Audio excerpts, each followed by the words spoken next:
Hey everybody, it's Lon.TV. We've got a fun and informative interview today with John Bergmayer, the legal director of Public Knowledge. Bergmayer was the lead author of that FCC filing that opposed DRM, and John was joined by the EFF and Consumer Reports and a number of other organizations in putting that entire piece together. And we detailed what was in that document last week. This time we're going to talk about the process as a whole, what we can expect, why consumers should be concerned about DRM, not only just for convenience sake, but also what it means for fair use and freedom of speech. There's a lot here, and it went longer than I thought it would, but it was all really informative the entire way through, so hopefully you'll enjoy it as well. And without further ado, why don't we cue up the interview and have a listen. So joining me now is John Bergmayer from Public Knowledge. John, thank you for joining us. There's been a lot of folks in the audience who were very excited to see the detail that was presented in your filing to the FCC. And I know another one is, at the time of recording, is on its way as well. Can you start though, what is the mission of Public Knowledge? I think a lot of us have seen your work, across the internet, but people don't really maybe know what the organization does. Can you give us a little background on it? Yeah, sure. We're a Washington, D.C. based digital rights organization. So that encompasses many things. So digital rights, we fight for things like net neutrality, balanced intellectual property reform, and media policies that sort of just like benefit diversity of voices and consumers. You might also call us a consumer rights organization. So I've personally been at Public Knowledge for about 12 years now, just working on issues, like I said, like net neutrality, copyright reform. I'm an attorney, so a lot of the work I do is like more in the legal arena, filing amicus briefs in courts or engaging in regulatory proceedings here in DC. And in fact, I always say Washington, DC based when we describe our organization, because I think that sort of like sets us apart. Like we do like interface with government directly and participate in regulatory proceedings like this one at the FCC. So you're kind of in the scrum when things like this come up, right? Right. Yeah. And with this issue, I know you were involved. At least Public Knowledge was involved in the Future of Television Initiative Working Group, which was, I guess, an attempt by the players to try to find some consensus. Maybe we should start with: were there any areas of consensus before we look at the big areas of disagreement? Because it seems like what the NAB proposed ignored a lot of the concerns that were brought up in that group. Yeah, the working groups, yes, I personally did participate in two of the separate working groups. And before that, someone else at Public Knowledge did. And then she actually left Public Knowledge to go work for the FCC. Oh, wow. Yeah, I mean, there was consensus on the sort of issues that don't really matter all that much. Some of the discussion, I wasn't involved in all of the working groups and all of the discussions. So maybe there were things like labeling, in the event that there would be a transition from ATSC 1 to 3, like, what do you do about having just like a sort of, what do they call it? Like a lighthouse signal, a spotlight, some sort of like remainder of like an ATSC 1.0 signal that sort of tells people, so like trivial kind of things like that. But I think really when it comes to like the fundamental questions about like how soon should this happen, how should it work, what are the IP, what are the patents associated with it, and in particular like the DRM and encryption issues, there was not a lot of disagreement on those. And then really on the transition issues, like who should bear the cost. And I'm not just talking about consumers. Obviously, people would need to get new TVs to receive the signals, or, there's nothing proposed along the lines of the digital transition where there was like a subsidized converter box for people. So there's talk of, how does that work? But also the MVPDs themselves, that is the cable and the satellite providers, they have objections too, because from their perspective, it's like all of a sudden we have to upgrade all kinds of equipment and change signals and down convert them to work with our existing legacy base. So from their perspective, and quite a few of the MVPDs were quite vociferous in this, it's just like a huge cost for them with essentially no benefit to them or their consumers. And I have to point out, it's not even the case that all broadcasters are aligned on this. One of the prominent participants in the working groups and commenters in the FCC proceeding, and we just cited their work pretty heavily in our reply comments, sort of like uplifting the things that we agree with, was a small broadcaster called Weigel Broadcasting, who they don't really see the benefit of this transition either. So I think it's really just NAB and maybe some of the major broadcast groups versus the world. It does seem that way because I almost felt like the application that they made for the FCC's consideration for the decision was really tone deaf to all the other concerns that came up in that original document there. And I think that, well, first of all, what's been interesting is that there are some strange bedfellows here too, in that the consumer electronics industry is very much opposed to this because of the mandate on tuners going into these devices. Typically, you might see those industry partners playing together, especially because the next-gen TV logo is owned by the electronics manufacturers. Yeah. Was that clear during the discussions, or was this something that kind of erupted after they called for the mandate? Yeah, no, it was clear. They weren't as active, maybe, as they could have been. But I think really, when you see their comments in the proceeding, they're quite, they're quite vocal about their concerns, and it really makes sense. I mean, the consumer electronics industry is much larger than just selling TVs, and then frankly, even if you're in the business of selling TVs, they don't really see ATSC 3.0 as a selling point Right. in the way that an upgraded screen or like other qualities are. I wouldn't even be surprised if there were some manufacturers out there who, rather than including a tuner, they wouldn't be able to call it a TV due to legal requirements, but they might just sell just like HDMI monitors with just with just inputs and a switch, and call it a day. So yeah, and historically, the consumer electronics people, they've been pretty good on certain like pro-consumer policies because it's like a broad industry coalition that represents a lot of manufacturers. So for years, they were like pushing for more choice and competition in set-top boxes. And sometimes their positions do maybe put them at odds with other industry sectors, whether it's broadcasters or cable. But that's really not uncommon, I think, in these regulatory matters. You often have like different industry, whether it's at the FCC spectrum allocation or something. Different industry sectors come in and like fight things out. So from the outside, I think maybe people just think that industry just always agrees, but really a lot of the game in DC is like different industries like arguing with each other about what the rules and regulations should be, that control how they interact. And I think that's something too that people forget about how the political process works, is that oftentimes your opponent on one issue might be your ally on another. So maintaining a good respected relationship between parties is sometimes really important. And sometimes the rhetoric gets pretty loud, as we're certainly seeing that between the NAB and the electronics manufacturers. But they may work together again in the future. So it's not something we should look at as a whole new direction there. I don't just say here, like today, I mean, just I'll be talking, against the broadcaster position, but there's issues where I'll work with the broadcasters on First Amendment free expression issues, the threats to their independence, the threatening, where the Trump administration is threatening to pull licenses of broadcasters for political coverage they disagree with.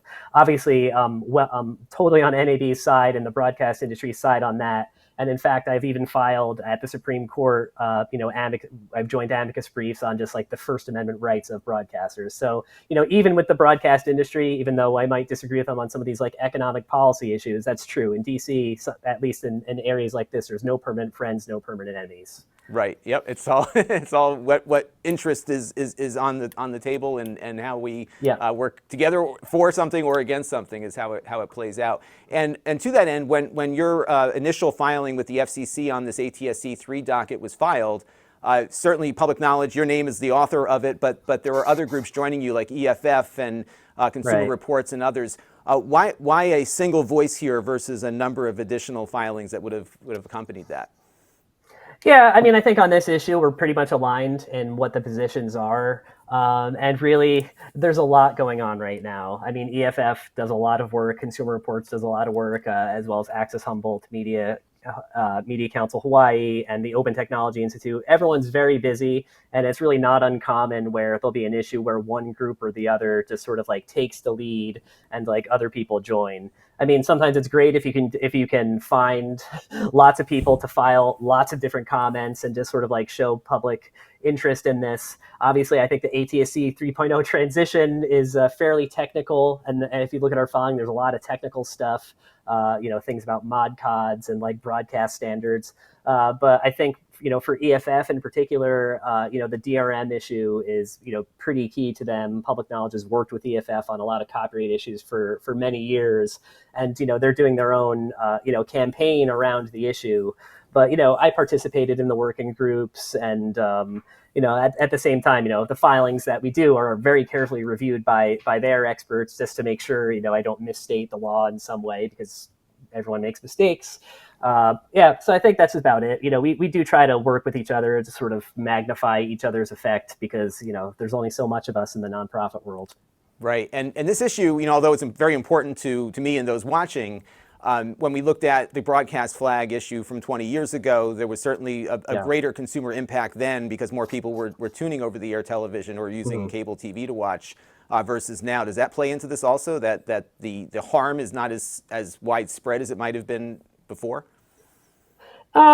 It could be. I will just have to point out that my organization, Public Knowledge, was actually the lead on the broadcast flag litigation. It's captioned. If you look up the case, it's American Library v. FCC. Right. But that was a really important early battle that we had. It wasn't quite DRM, but it does obviously it's related, right? Similar. It's very much related.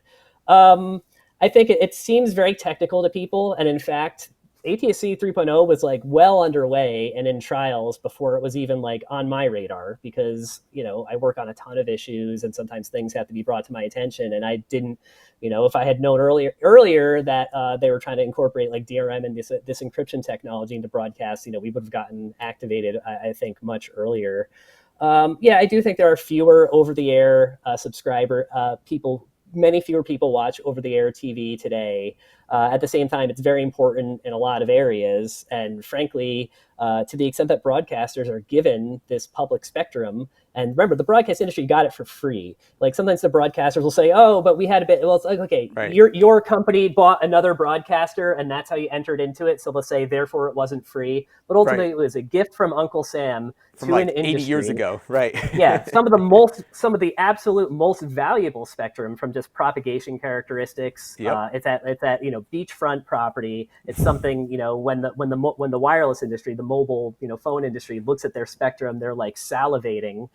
It's so valuable that even like the white spaces in between channels are useful for a lot of unlicensed uses. So they have this like wonderful free gift from Uncle Sam, and it doesn't really seem much to expect that in exchange you provide a free service that's ad supported. It's primarily about providing this free video service. And part of the free service to me is that it's not locked up with encryption. Like, it's broadcast according to a standard. You buy a TV, you build the standard, you receive the signal. It's not this like, end-to-end, top-down control like a lot of the broadcasters and content industry want. Like they kind of hate the idea that you can just like have a TV that just like receives a signal, and like the TV doesn't really have to pay a content license. Right. This is a fight we had in the set-top box content. So I think it's very technical. Maybe fewer people watch over-the-air TV. It's kind of went under the radar of a lot of people, including, I'm ashamed to admit, me, until it got a little further along than I would have liked. And it has to do with it's so technical, and there's so much happening now. And tech policy has exploded over the past 10 years. People talk about Section 230, platform accountability, antitrust. Are we going to break up Google? Are we, in my world, it's like we're like scrambling, working on all these different issues. But because our whole life is revolving around this now, right? It's not like what it used to be, where it was just like a thing over there. Right. It was the internet on they would talk about it on the news like something of the future, but now it's so intertwined. Yeah. Exactly. But I always say, it's like, go ahead. Sorry, go ahead. Yeah, I always say there's certain issues where if like public knowledge doesn't work on them, or if I don't work on them, like who will? So sometimes there's issues that they seem technical, but it's like it's really important that we continue to fight for them. My colleague Harold Feld does a lot of work on like unlicensed spectrum and ensuring that tribes have access to spectrum and things like this, because they're not as headline grabbing as privacy scandals, or are we going to break up Meta? But I really do think they're important, and I think things like this do make a pretty big difference in the lives of ordinary people, and they can really just save consumers money.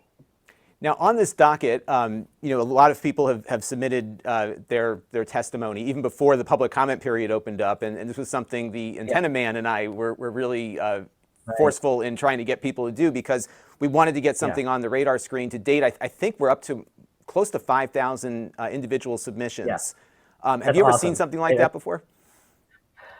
Yeah, I mean, we have issues like net neutrality and like other FCC dockets where you have like lots of individual submissions, but I don't think you often see it on an issue that's quite as like technical and in the weeds as this one. So it's really impressive, that there's people out there who are like willing to spend the time to like make their voice heard on this, because otherwise issues like this, industry might hope, look, we're just going to ask for it. No one's going to pay attention. There'll be a couple comments. We can dismiss them and it'll go forward. And it'll be easier. It's easier for the FCC to disregard, what public knowledge thinks, but it's much harder when it seems like there's a groundswell of opposition. And like if members of Congress think that we're going to get complaints about this, they might start writing letters to the FCC. And it's extremely helpful and really impressive that there's been this, this interest in this issue. What impressed me the most, I'm not trying to pump my chest here. I just thought it was great to see the FCC acknowledge all of that when they put out this request for public comment. That Right. there actually was some recognition of it, and that hopefully that has some weight here. And what's been interesting is that I haven't seen much comment beyond Sinclair about DRM in these filings that have come from the industry after the public comment period was there. Do you think they're just trying to hope that nobody talks about it and it just goes through quietly? Yeah, it's always an interesting posture, the way that the FCC works, because it's like they put out something and they want comment, and then there's a reply comment period where it's like you reply to the other comments that have been filed. But for example, the NAB and like they haven't yet like attacked what we have submitted yet. So in the reply comments that we just filed today, I kind of like boosted comments that I agreed with or that sort of supported our position. But, it's going to continue. There's going to be meetings. There's going to be, further filings that are sort of like going back and forth on different issues. And I think when it comes to DRM, it's a lonely battle opposing DRM. It feels like that. It's, because industry just in general, they just see it as a fact of life. It's sort of baked into a lot of our devices. You have like Widevine on computers. It's like you can't screenshot certain things. It gets blacked out.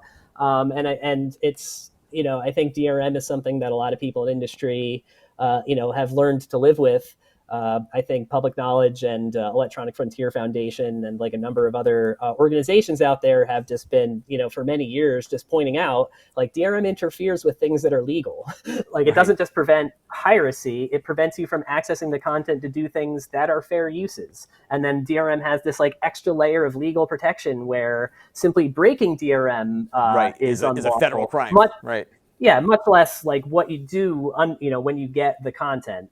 And in particular, though, I think in this issue, the fair use issues are very important. Home recording was like a huge push, a huge driver of fair use case law for many years. It's a little bit less of a thing now because people just stream everything on demand. So there's less of a call for people just to record things. I still think it's important. But it's just that the way that DRM, sometimes people wonder, why do companies push DRM when it's so easy to circumvent? Right, like if you look online, everything is pirated. It just takes like one cow to like open the gate, and then they all rush out. So what's the point? Well, the point is you can control then who can make devices that interact with this content.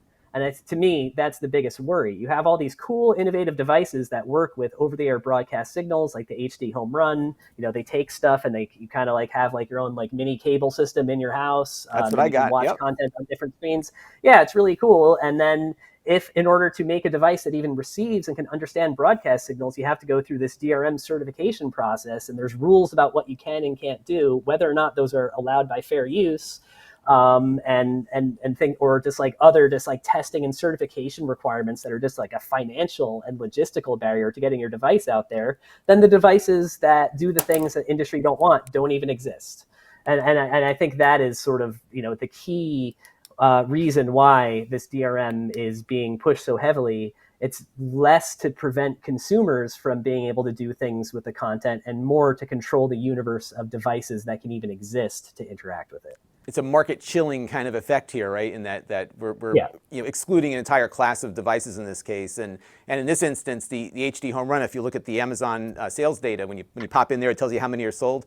The HD Home Run Flex 4K, which is not DRM compatible, is outselling the best or the most popular DRM compatible device by like a factor of 10 to 1. So clearly consumers who are into over-the-air television are choosing the gateway function, which has made it difficult. Do you think there's going to be a case at some point that looks at this issue of the fact, and you've raised this in your filing, that we have very clear fair use rights, and a lot of times fair use is used a lot on YouTube, and it's not very well understood. But in this case, it is clear fair use is recording things in the home. That's been established in that Sony case. The broadcast flag case really brought home this notion, literally, that the FCC can't step into your device to control how it operates. So we have two very strong cases on fair use on one end, but we have this conflicting law on the DMCA side that says the circumvention of encryption is illegal. Is there ever going to be a point where there's some case that challenges this notion to try to come up with some case law here to determine which right takes precedent here? Because there is a conflict. There is. You're absolutely. EFF has been bringing cases. They have not been as successful as one would like. I think the key to understand is fair use isn't just like a statutory right that you have in copyright law. I mean, it is a statutory right you have in copyright law. It codified earlier, like 19th century judicial opinions when they just like looked at copyright and they just sort of decided it's like, well, obviously things like this ought to be allowed. But the Supreme Court has said fair use is actually required constitutionally.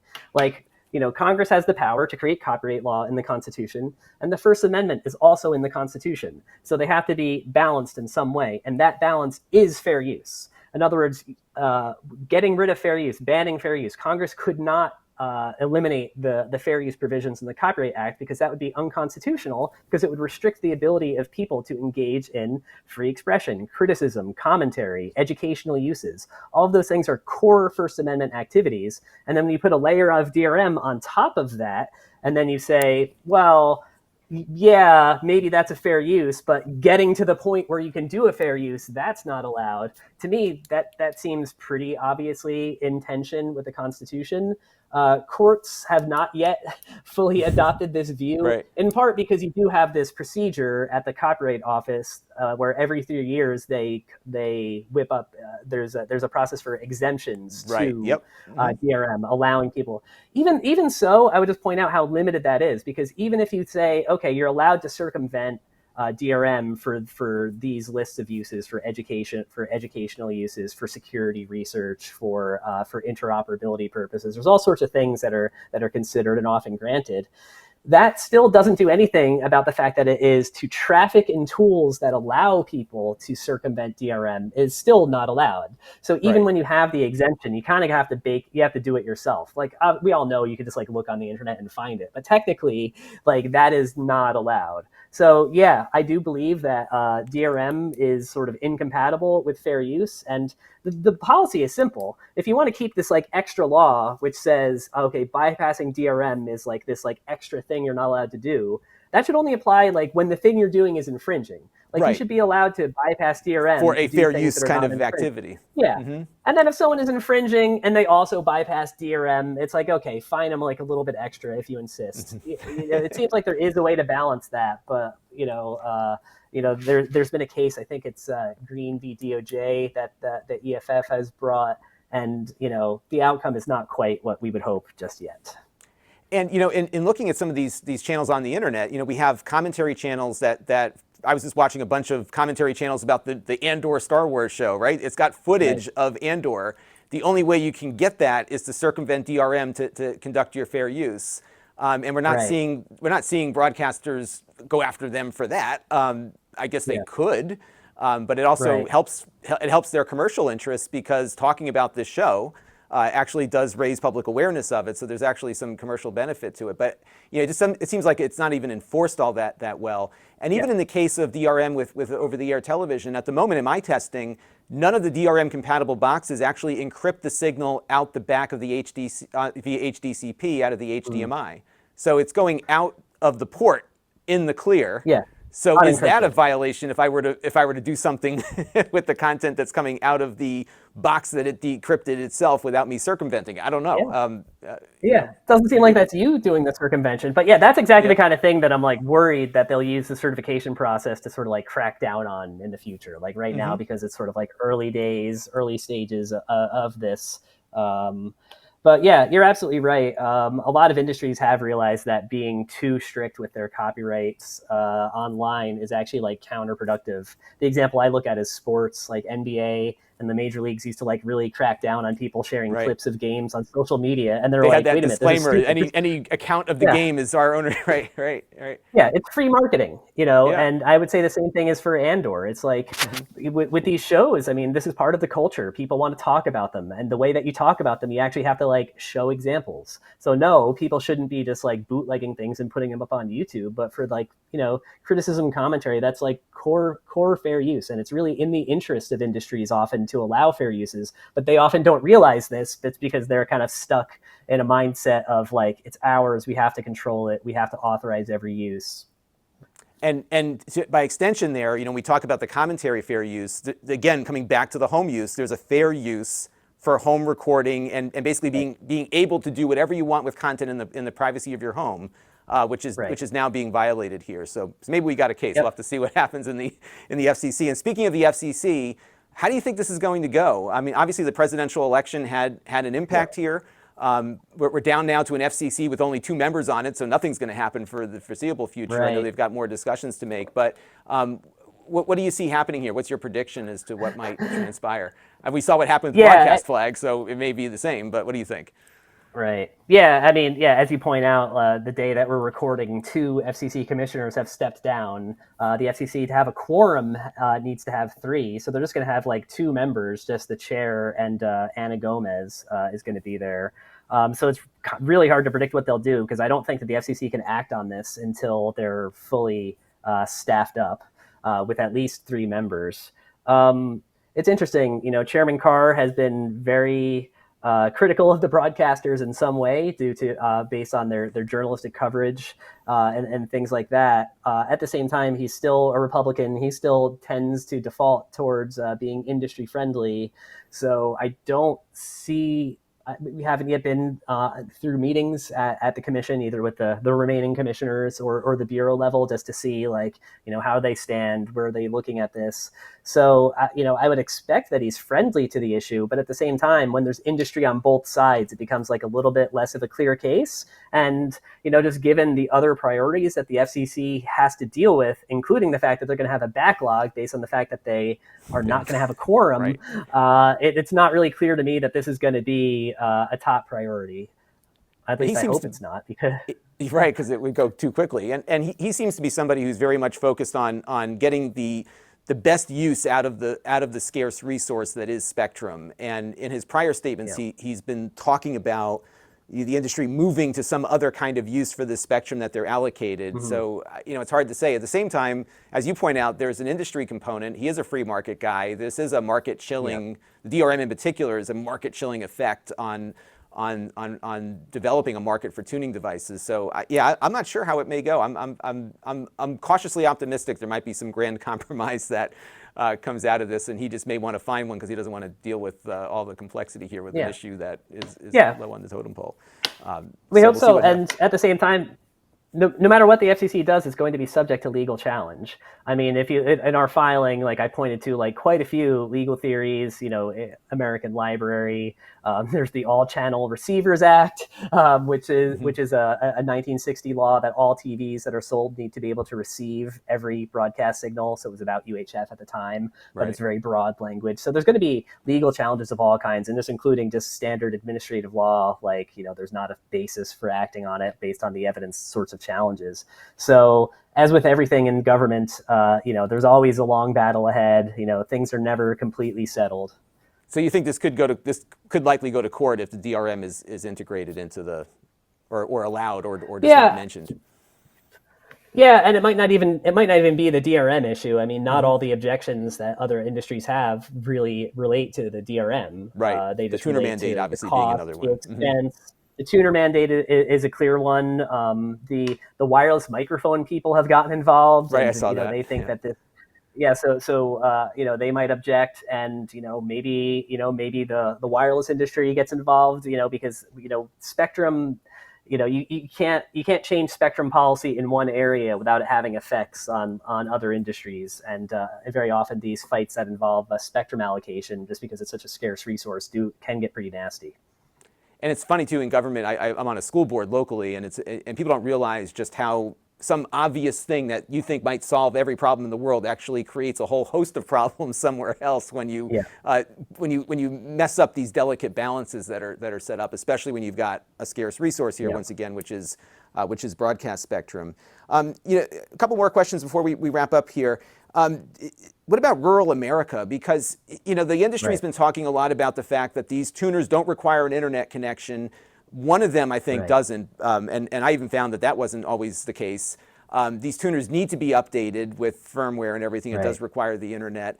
I would imagine a vast majority of the over-the-air television viewership is probably in rural areas where internet is spotty or very expensive or not, heavily subscribed to. What's going to happen there? This is a question a viewer raised about this. Is this going to, create some real public safety issues? Yeah, well, first, I do think there's two issues. Yes, you're absolutely right. Over-the-air broadcast, both TV and radio, is more important in rural America, particularly in areas where you don't have like a strong internet signal, you don't have wireless signal.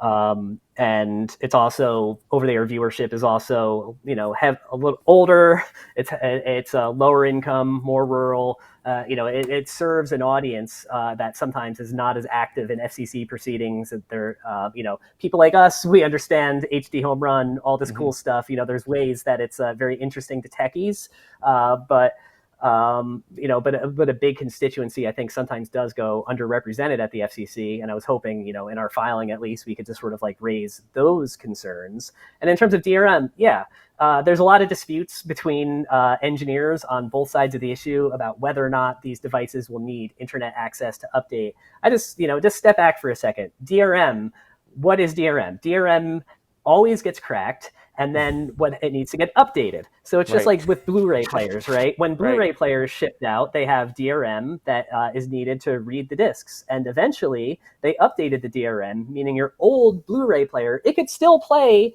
the Blu-rays that it played yesterday because nothing has changed there. But new ones, it couldn't. So it would need to be updated. So to say that, well, a device has a key, it's built in, it doesn't need to be updated, it doesn't need to be connected, it's sort of like, well, then why are you doing it? There is like the control issue, but I think just like inherently DRM systems are going to be fluid and evolving. And as like keys leak or like vulnerabilities are discovered, industry naturally wants to update them. So I think there is a real risk that people might have some converter box or some sort of television that receives signals one day and all of a sudden there's a slight change and it can. And then it's like, wait, I have to hook my TV to the internet. How do I do that? Maybe they don't have Wi-Fi. Most people do have internet access of some kind, but updating firmware on a television set is sometimes not for the faint of heart. It's like take some USB stick and like put it in your TV and like turn it off while holding two buttons. Like we all know that kind of song and dance, and that is just not an accessible kind of, that's not something you could just ask, I think, ordinary people to figure out.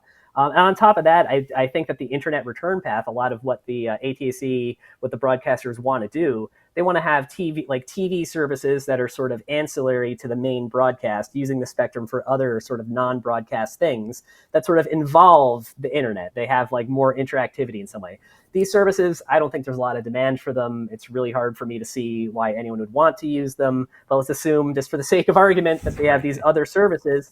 And on top of that, you just have just all of the privacy concerns that you have with internet-connected devices will then be there for over-the-air TV as well. Like we already have TVs that are monitoring what people watch through automatic content recognition and sort of beaming that home. But it used to be, okay, if I just have a TV that's like not connected to the internet and I'm just watching an over-the-air signal, that's as private as can be. But now if I want to use these new services, I have to connect my TV to the internet.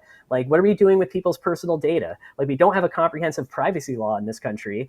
It seems like at a minimum we should, before we start, moving down the path of just saying that even broadcast TV services, involve collecting your personal data and sort of, assembling some dossier in the cloud somewhere so you could sell targeted advertising to you and pass it along to data brokers. We should at least make sure that we have a privacy standard in place, and we just don't. And industry's position here is, well, don't subject us to rules that no one else has. But it's like, well, everyone should be subject to the rules. And then frankly, like, and frankly, like cable and satellite services, there is a Cable Privacy Act, so there are privacy restrictions that some of these video providers operate under, and I think that's like an important and sometimes overlooked component of this issue. And what do you say to these broadcasters who say, well, Netflix has DRM and all these other services have DRM. Why shouldn't we have the right to protect our content as well? Sure. I mean, they're free to give their spectrum back to other uses, and they can just become an online video provider just like Netflix. I mean, I think there's a substantial public interest obligation for broadcasters to have a kind of service that just means, yeah, you don't get to do things that other kinds of video businesses do, because Netflix, they're not using the public airwaves. They're just like a private streaming service for subscribers. You, on the other hand, have like entered into this bargain with the public where, give some, get some, and they just want to get and not give. And I think that's just the answer. The public airwaves should not be turned into a private playground for these companies. And that is really what it's all about. So we'll have to see where the rest of this process goes. Now we've got several thousand people who've submitted comments on the record that got in before the deadline. The reply period ends today, so I'm sure we'll get a lot of replies posted, so there's no opportunity for rebuttal. What happens next? So you mentioned there was going to be some back and forth. There's no hearing, right? It's generally all done administratively. So what's the next step after this? Obviously we need more FCC members, but if we had them, what would happen next? Yeah, assuming the FCC was like fully staffed, the way issues like this usually work is at some, the bureau and the chair would sort of like decide what they want to do. They'd come up with rules. They'd come up with either an NPRM or an order. I'm not sure what the posture would be here, but there'd be some like further paperwork. The commission would have to vote on it. Either they do it at one of the public meetings that the FCC holds, where all the commissioners, sit on a dais and they formally vote on issues, and that's how it would become the role. Or sometimes they just sort of do it, without doing the public meeting, but it would require some sort of like formal FCC action. That always takes a long time because it involves having, the staff write up the order, write up the justification, go through the record. I mean, with administrative agencies, they're required to take account of all of the comments and the arguments that are in the record. It's not a voting process, but at the same time, they can't just like ignore arguments. So whatever the FCC does has to take into account all of the valuable insights that your viewers and organizations like mine and other industry are sort of like putting into the record. So that's normally how it would go. In the meantime, I expect to have some meetings at the FCC to sort of, in person, like talk to staff and just sort of like express some of our concerns and let them ask questions, which is, I think, the most important thing of all. So there's an opportunity for FaceTime, at least for some of the larger players that are in this space to get to go out there and represent the opinions that people are sharing. How do they process something like this, where they've got several thousand comments from individuals? Many times they're saying the same things. Is somebody actually reviewing all of this stuff? Like, that's been one concern viewers have had. Like, who reads it? Yeah, they're all reviewed. Obviously, when you have like forum comments that are sort of, they might just sort of like bunch them together and count them. They're not just gonna just read it and then read it and read it. But yeah, I mean, the FCC staff, they do review all of the comments because the eventual order that they write needs to take account of the record. If an administrative agency issues an order and then there's like major arguments that were submitted to it in the record and they just ignore it, then that's grounds for courts to just reverse what they did. That's the definition of arbitrary and capricious, which is a legal standard under the Administrative Procedure Act. So they actually have to justify why if they're making a decision that's opposed by these many thousands of people, they have to justify why they're making that choice. Yeah, they at least have to explain themselves. I mean, putting comments in the record doesn't guarantee that the FCC is going to agree with you, but at least it means that they have to take account of what you're saying. And I think having many thousands of commenters in the record, like I said, it's not a democracy. So just like more comments doesn't mean, okay, we have to do what they say because there's more on this side than that side. But it certainly does send a political message. It sends not only a political message to the FCC about what kind of pushback they might get, if they go forward with something that's very unpopular. It's also a message to members of Congress and, the people who have oversight of the FCC, because this is the last thing that people want to, this is the last thing that a member of Congress wants to hear about, is that, the rural constituents, all of a sudden their broadcast, their TVs don't work. Yeah, and those Congress people like to be seen on television, so it's a very Exactly. important part of their Yeah. work. Before we close out, I want to ask this. I wanted to ask you this question because I'm often finding myself as a an amateur consumer advocate here on YouTube, sometimes frustrated that consumers don't take more of an effort to advocate for themselves or exercise their consumer power. Yeah. Clearly cord cutting is now in vogue, but because there are options, it's a little bit easier. But I found in most cases, consumers just take the path of least resistance. At least a majority of consumers do. And a lot of my friends think I'm crazy when I go off on these crazy tirades. But how does it feel as somebody who is in this business? Clearly, as an attorney, you could be doing corporate law and doing something much more profitable. Does it ever get frustrating to you that the people that you're trying to help don't seem to be interested in being helped? Is it sometimes a little draining? Yeah. Yeah, I mean, I wish everyone cared as much about the issues I care about, but I also understand people have lives. Who can spend all this time? There's so many things in my life where I'm sure I could shop around and get a better deal, but I just don't because I've settled on something and it's like I'm doing something else. So I completely understand. And I think that's the role of people like you and organizations like mine. It's to sort of take these diffuse concerns where a lot of people might not be able to, it's not worth the effort for them for just what they see as a tiny cost savings or an inconvenience in their lives, and just sort of say it's yeah, that's true, but collectively it does make a big difference for society. So I've always viewed my role as being a consumer advocate, as being the voice of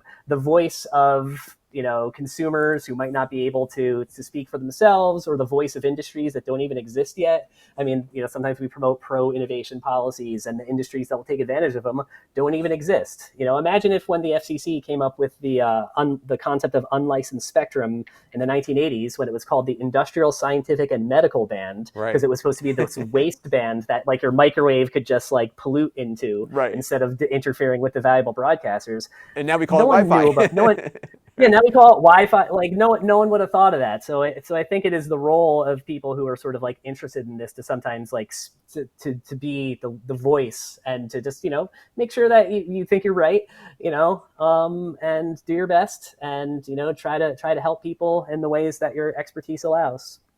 Well, I will say on behalf of everyone who does care about this issue, we greatly appreciate all the work that Public Knowledge and you have put into this, because it does help, I think, validate a lot of the concerns that consumers have, and it does add a lot of oomph to the argument against encrypting the public airwaves. So how should people get in touch with Public Knowledge if they want to help? Yeah, I would say just go to publicknowledge.org. I mean, that's our website. We try to keep it informative, sort of up to date about the things that we're doing. The top line issues. Like I say, we work on a lot. And and obviously we accept donations. We're a 501c3 nonprofit. So if anyone wants to support our mission, please feel free, and just follow us on social media. Obviously, we're a lot of what we do just gets posted there as well on Blue Sky, X, all the places we do try to make sure we get our stuff out there. Great. Well, thank you very much for joining us today. We ran over a half hour. I thought we were going to be about 20 minutes. So it's funny how fast time flies when we've got a really meaty topic to dive into here. But I greatly appreciate you coming on the show. I'm sure we'll have you back, because this is going to continue likely for a year or more, depending on how quickly the FCC gets reconstituted. So we'll have much more to talk about. But thanks again for joining us. Happy to go. Yeah, no problem. Thank you. So I want to thank John for joining us on the channel today, and also to thank his organization, Public Knowledge, for fighting the good fight for us here. I also want to thank all of you. That includes everyone who watches this channel on a regular basis, along with those of you who have subscribed. And of course, I want to thank those of you who have supported the channel financially through my donor box page at Lon.TV/support, through the YouTube membership program, through Floatplane and Patreon. All of those things make a big difference here in keeping the lights on for this channel and helping help organizations like Public Knowledge fight the fight on anti-consumer DRM. So I want to thank you all again for tuning in. We will, of course, have more on this topic as things continue. And until next time, this is Lon Seidman. Thanks for watching.